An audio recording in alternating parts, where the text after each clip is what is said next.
মাঘী অমাবস্যার অন্য নাম হল মৌনী অমাবস্যা। এই দিন মৌনতা পালন করা শুভ বলেও মনে করা হয়। মনুর আবির্ভাব দিবস বলে এই দিনটি মৌনী অমাবস্যা নামে পরিচিত। এই মৌনী অমাবস্যা তিথিতেই প্রজাপতি ব্রহ্মা মনুকে সৃষ্টি করেন এবং বিশ্ব সৃষ্টির উদ্যোগ নেন। কথিত আছে এই দিন পুণ্য স্নান করলে কোষ্ঠীর সব রকম দোষ, বিশেষ করে কালসর্প দোষ ও পিতৃদোষ থেকে মানুষ মুক্তি পায়।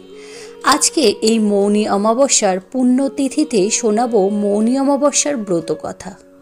শুরু করছি মাঘ মাসে মৌনী অমাবস্যার ব্রত কথা। এক গ্রামে এক বিধবা বামনী আর এক গয়লানী বাস করত। তাদের দুজনের মধ্যে খুব ভাব ছিল। তারা একজন অন্যজনকে ছেড়ে থাকতে পারত না, তাই তারা সই পাতিয়েছিল। বিধবা বামনীর স্বামী, পুত্র, ধন, ঐশ্বর্য কিছুই ছিল না, কেবল একটি মেয়ে ছিল।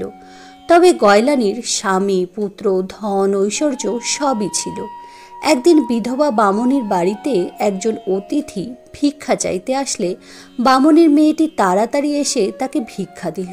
তখন সেই অতিথি মেয়েটিকে দেখে বলল, হায়, এমন মেয়ের কপালে বৈধব্য যন্ত্রণা। এ কথা বলে সে চলে গেল।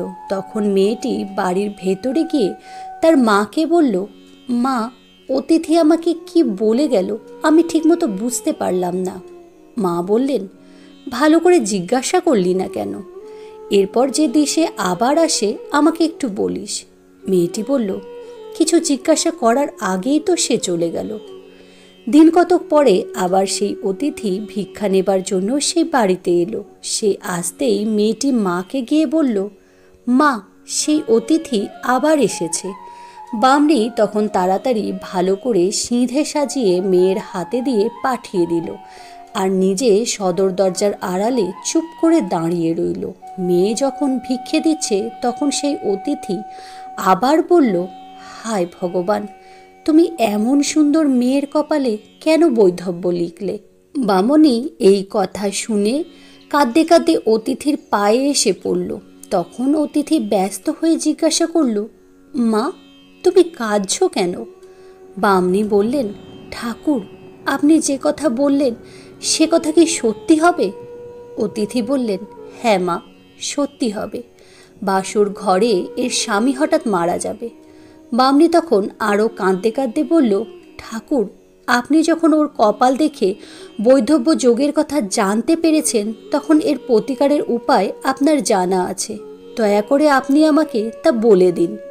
তখন অতিথি খানিকক্ষণ ভেবে বললেন, এর একমাত্র উপায়, যদি কেউ দয়া করে মৌনী অমাবস্যার ব্রতফল ওকে দান করে তাহলে ওর স্বামী আবার জীবিত হবে, কিন্তু যে ওই ফল দেবে তার ভয়ানক অমঙ্গল হবে। এই কথা শুনে বামনী জিজ্ঞাসা করলেন, তবে কি প্রভু তার এই অমঙ্গল দূর করার কোনো উপায় নেই? অতিথি তখন বললেন, গাঁয়ের ধারে ওই বনের ভেতর একজন কুঁটে রোগী আছে। তার মাথায় যদি এক ভাঁড় দই ঢেলে দিয়ে সেই দইটা আবার জিভ দিয়ে চেটে সেই ভাঁড়ে তুলে দিতে পারে তবে তার সব অমঙ্গল কেটে গিয়ে আবার মঙ্গল হবে। এই কথা বলে অতিথি সেখান থেকে চলে গেলেন। বামনী বসে বসে ভাবতে লাগলো, এমন কে আছে যার মৌনী অমাবস্যার ব্রত ফল আছে? এমন কে আছে যে নিজের অমঙ্গল করে আমার মেয়েকে ব্রত ফল দেবে? এইসব ভাবতে ভাবতে বামনীর মনে পড়ল তার সেই সই গয়লানীর কথা। সে এই মৌনী অমাবস্যার ব্রত পালন করে। তাকে সন্তুষ্ট করতে পারলে আমার মেয়ের এই অমঙ্গল কেটে যাবে। এই ভেবে সে রোজ ভোরবেলা গিয়ে তার সইয়ের বাড়ি ঘরদোর সব ঝাঁট দিয়ে পরিষ্কার করে আসে। গয়লানী রোজ সকালে উঠে দেখে কে তার বাড়ি ঘরদোর সব পরিষ্কার করে দিয়ে গেছে, কিন্তু কে এমন করছে, কেনই বা করছে সে ঠিক বুঝতে পারল না। তারপর একদিন খুব ভোরে উঠে লুকিয়ে রইল। খানিক পরে দেখল তার সেই সই বামনী এসে সব পরিষ্কার করছে। তারপর যখন সে চলে যাচ্ছে তখন তাকে গিয়ে ধরে বলল, এ কি সই, তুমি কেন এমন করে রোজ রোজ আমার বাড়িঘর পরিষ্কার করো? আমি হচ্ছি গয়লার মেয়ে আর তুমি হচ্ছ বামনীর মেয়ে। তুমি এরকম করলে আমার স্বামী পুত্রের অকল্যাণ হবে তো। বামনী তখন কাঁদতে কাঁদতে সেই অতিথির সমস্ত কথা তাকে খুলে বললেন। তিনি বললেন, আমার যে বড় বিপদ, এই বিপদ থেকে কেবল তুমি রক্ষা করতে পারবে। তোমার সন্তুষ্টির জন্যই আমি রোজ এই কাজগুলো করছি। তুমি যা বলবে চিরকাল আমি তাই শুনব। আমার মেয়ে বিবাহের রাত্রে বিধবা হবে। তুমি যদি অনুগ্রহ করে তোমার মৌনী অমাবস্যার ফল আমার কন্যাকে দান করো, তবে আমার জামাই আবার বেঁচে উঠবে। তবে যে ওই ফল দেবে তার যে অমঙ্গল হবে সে কথাটা বামনী তার সইকে বলল না। গয়লানি সেই কথা শুনে তার সইকে বলল, সে কি কথা সই? তোমার মেয়ে আর আমার মেয়ে কি ভিন্ন যে তুমি আমার বাড়ি ঘর পরিষ্কার করে আমাকে সন্তুষ্ট করতে যাচ্ছিলে? বামনী তখন বলল, তোমাকে আমায় এই বিপদ থেকে উদ্ধার করতেই হবে।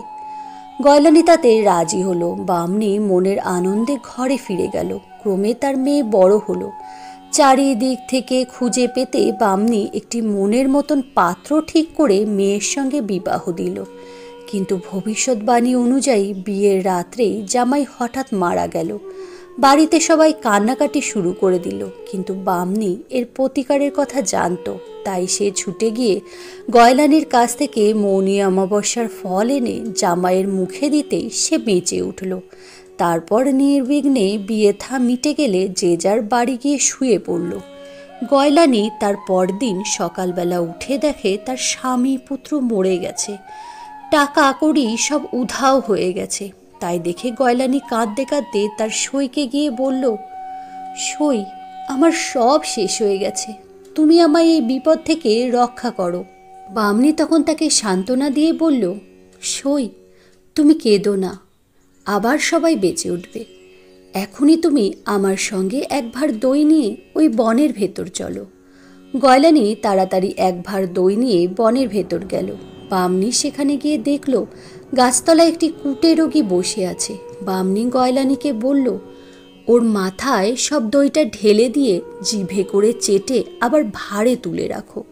গয়লানি মনে কিছুমাত্র ঘৃণা না করে তাই করল। অমনি কুটে রোগীর সমস্ত অসুখ সেরে গেল, সে সুস্থ হয়ে উঠল।